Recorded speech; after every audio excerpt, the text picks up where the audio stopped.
You ask Tiger to solve. This deals with linear equations with one unknown. The final result is x equals -6. Let's solve it step by step. Group all x terms on the left side of the equation. Subtract 5x from both sides. Group like terms. Simplify the arithmetic. Group like terms. Simplify the arithmetic.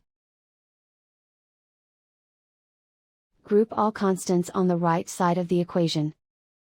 Subtract 2 from both sides. Simplify the arithmetic.